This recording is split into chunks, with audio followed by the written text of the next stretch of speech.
You're probably wondering why I'm standing here with no makeup and a wave, but after thinking from being on both sides, there's something close to my heart I'd like to share and say. Duck.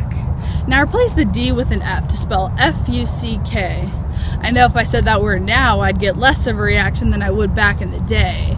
Less than back in the day, but more than I would now in comparison to words such as fat, ugly, or slut to possibly maybe get a slight frown. See, that's when I ponder and I ask myself why, because growing up I heard only sticks and stones could hurt, but words are purposely used to defy the riddle, to call others names, and to make kids mentally strong. But man, I tell you, after a while, the repetition of a word builds meaning. Therefore, I say it's wrong.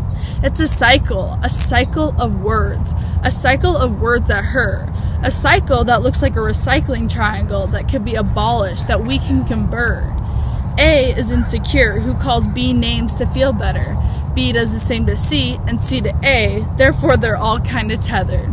But this goes past bullying in schools, past hurt feelings, past what we think is insecurities causing little harm.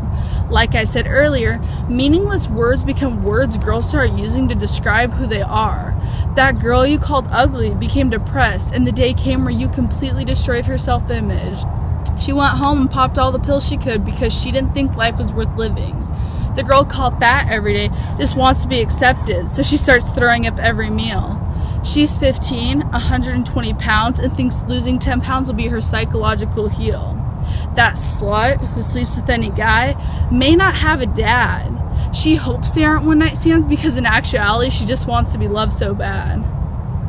Words hurt, but the good news is we can change it. We can make little changes every day to make a once dark path now lit.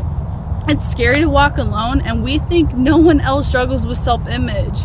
But by thinking what we say before we say it, our stereotypical idea of beauty can be diminished. Our insecurities are only insecurities if we don't have the self-esteem to embrace who we are. Start by looking in the mirror and say, I'm beautiful, to eliminate what once were scars. Later, don't wear makeup, maybe not even do your hair. Slowly start to see the difference in how you aren't concerned about what you or other people wear.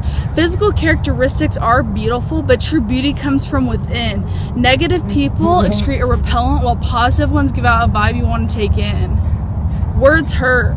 Words are powerful. Words are abused. But by changing our mind frame, we can put words to good use. Once you are confident and you are comfortable being in your own skin, you won't use words to hurt others when insecure, and when called a name, you'll just grin. So I stand here and I tell you, you're all beautiful with no makeup and a wave. In hopes this poem has given you a new perspective, has opened your eyes in many ways. Because once A, B, or C gain their confidence, they'll flee. The rest will follow because, well, they're all connected. So remember, words hurt. And when said, we don't know how or who will be affected.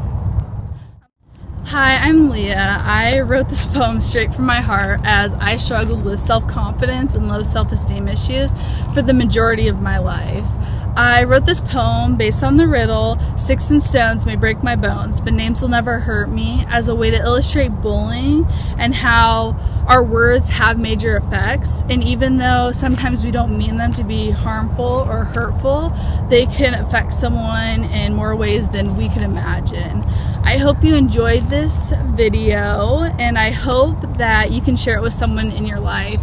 Even if you don't think someone struggles with self-confidence, I hope you share it, because a lot of times girls are embarrassed or ashamed or even try to show they have confidence with false confidence. So by watching this, they'll be able to relate and see that most girls go through a period in their life where they do have self-image problems, and that's okay. It's okay, but to learn to love yourself is what I'm trying to get from this video, because I truly think that confidence is loving yourself inside and out.